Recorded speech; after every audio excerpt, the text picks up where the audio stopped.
What really happened at the Tower of Babel? If we all are the descendants of Noah, when, where, why, and how did the nations of the world divided by race and tongue come to be? Hello, I'm Dennis Bank and welcome to Yada Bits. Actually, it's a Hebrew word, yada, that occurs 953 times in the Bible, which means to learn, to discern, to know, to become wise.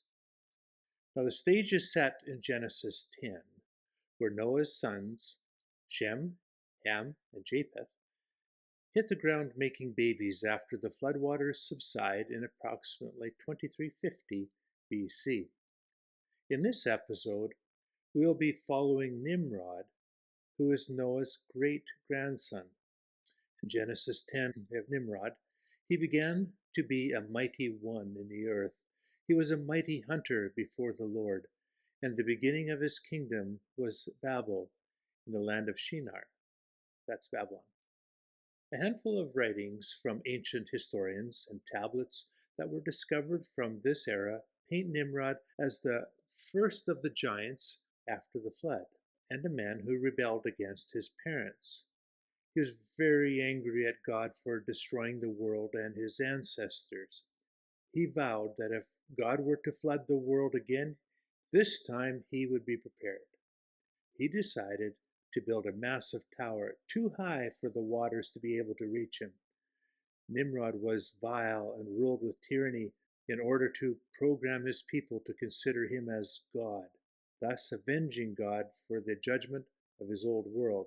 He set out to usurp worship from God, as Nimrod didn't think God was justified in judging as he did. To accomplish his purpose, historians said that Nimrod used bitumen to make the tower waterproof. Archaeologists have found that bitumen was often used in construction in and around Babylon. Though there are a few potential sites for the Tower of Babel's construction, none of them can be identified for certain, and perhaps God will not allow the ruins to be located, knowing the tendency of mankind to want to worship on them. However, there is an overwhelming amount of evidence worldwide to support the Genesis account that we'll break down to 7 parts for you. In Genesis chapter 11, and the whole earth was of one language, one speech. And they said one to another, "Let us make brick and burn them thoroughly." And they had brick for stone, and slime they had for mortar. And they said, "Go to, let us build us a city and a tower, whose top may reach unto heaven, and let us make us a name, lest we be scattered abroad upon the face of the whole earth." They chose tempered brick, which is unusually strong, and they used slime, or bitumen, for mortar. Bitumen is naturally occurring asphalt, as would be found in the oil sands and would be plentiful in this region, which is modern-day Iraq. I can see the reasoning, as the bitumen would form a very strong, tight, flexible, and waterproof mortar that would be better suited to such a structure. I'm not an engineer, but I would imagine that this structure would have modern-day earthquake ratings. This artist's rendering of Babel may be inspired by artifacts that we no longer have available today. The tower was likely designed to house the nobility in the event of another flood. A document on earth records Nimrod referring to a city which reaches from heaven to earth. This city, like the rainbow, reaches the sky with a multicolored sheen. The reference to the rainbow would be significant, as that was the sign God used that he would never again destroy the earth by a flood. Nimrod would use the rainbow in defiance of his rebellion towards God. The tower was dedicated to Nimrod's gods, including chief goddess Inanna, described as the goddess of sex, war, and power. Before she was deified by the cult around her, it is believed that she was Nimrod's wife. From nation to nation, Inanna was known by different names, such as Ishtar, Astarte, Aphrodite, Venus, and the Queen of Heaven. Ishtar and Astarte are translated in English as Easter, symbolized by bunnies which were notoriously fertile, and eggs as symbolic of newborn life, memorializing Venus, who was hatched from an egg of wondrous size that fell from heaven at the spring equinox. Ever been suspicious about what the name Easter, the spring equinox, the bunny, the decorated egg, the deviled eggs, had to do with the resurrection of Jesus Christ? This brazen rebellion was disappointing to God, who recognized where their ambitions would lead, and thereby required him to intervene for the sake of everything. The Bible, God said, "Let us go down and there confound their language, that they may not understand one another's speech." So the Lord scattered them abroad from thence upon the face of all the earth, and they left off to build the city. Therefore is the name of it called Babel, because the Lord did there confound the language of all the earth, and from thence did the Lord scatter them abroad upon the face of all the earth. Before the flood, the earth was one large connected landmass, with the peoples of the earth all speaking one language. But now, in order to prevent the new world from falling into the same level of depravity and pagan worship, it was necessary to divide the earth into separated land regions by reason of family and language. We read in Genesis, "By these were the isles of the Gentiles separated in their lands, every one after his tongue or language, after their families, in their nations." Each extended family unit was reprogrammed with a distinct new language and segregated to a specific geological area of the grand landmass. The Bible says, "These are the families of the sons of Noah after their generations in their nations, and by these were the nations divided in the earth after the flood." Doing the math of the genealogies of Genesis, it would follow from the Bible that the earth was slowly divided sometime between 2200 BC and 2000 BC. The Bible says that the people were divided by language and nationality, but what about the nations being sent adrift on large landmasses? Is there strong evidence that the Earth's landmass was once one big piece as recorded by the Bible writer 4,000 years ago?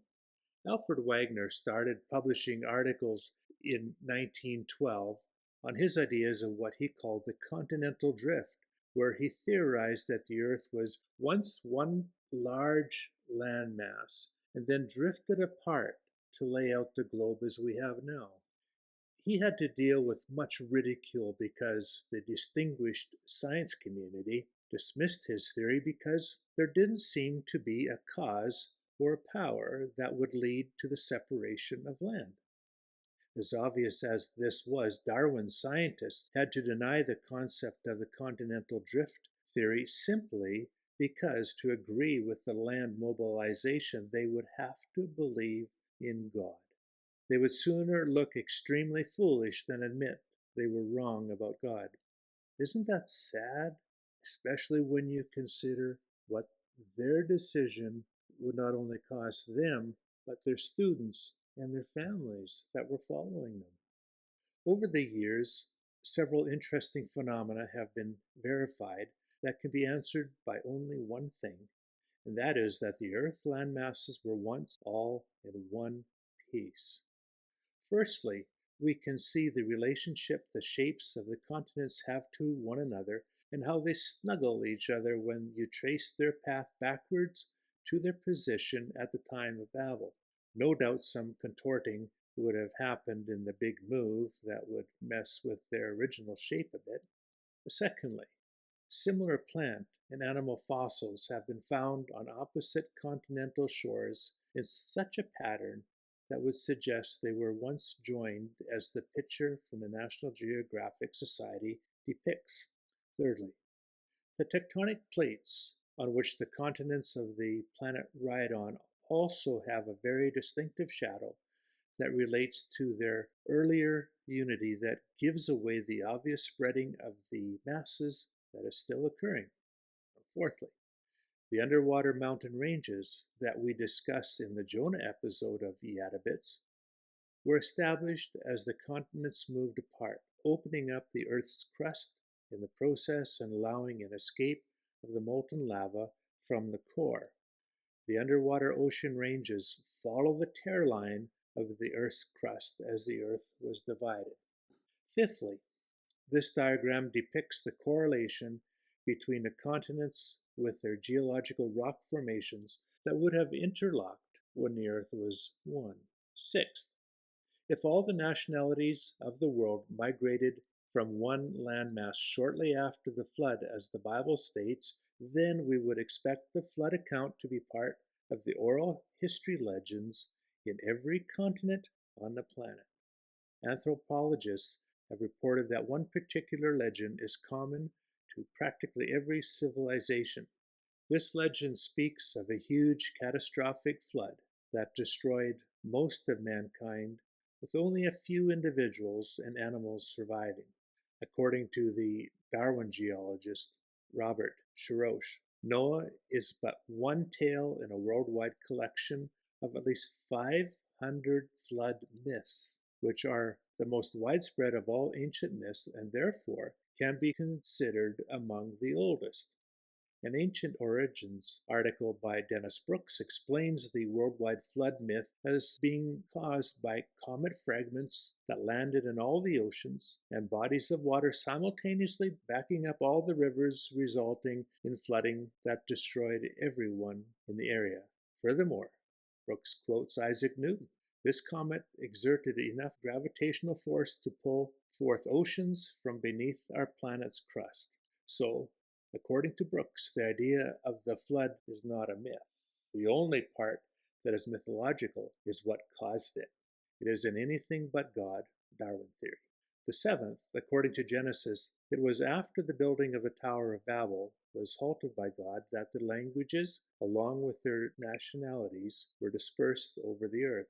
If that were the case, then along with the flood story, we also ought to find a similar pagan religious system with its distinctive structures across the globe, symbolic of Nimrod's defiance.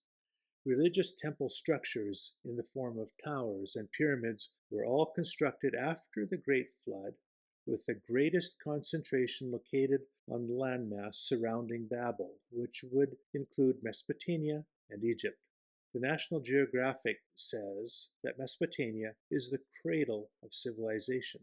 Without realizing it, the National Geographic centered the rebirth of civilization where the ark landed and Babel was built, thereby agreeing with the biblical account in Genesis. Over 900 pyramids and at least 28 ziggurats have been identified on every continent of the globe. It is no coincidence that all these religious structures are dated by archaeologists to correspond to the activities of humans after the flood. The people of the world had become so uncivilized that God was left with no choice but to wipe out the population with the flood, preserving only one righteous family to replenish the earth. God gave the rainbow as a sign that he would not judge the world again with a universal flood. He kept that promise. Even though within a couple of generations the people had gone back to their old pagan and presumptuous lifestyle, requiring divine intervention once more. But this time, rather than destroying them all through his grace, he simply divided them up and sent them packing with new languages. In order to deal with the wickedness of man, the earth has been flooded.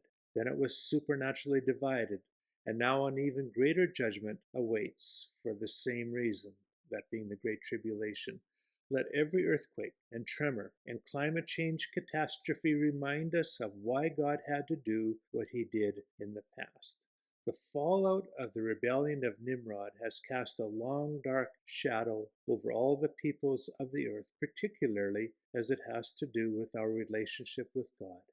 The religion birthed at Babel has even been allowed to infiltrate much of Christianity. What would change in your life if you were to embrace a religionless Christianity? Think about it. But don't forget to subscribe to the Adabits channel and hit the bell to receive our new broadcasts.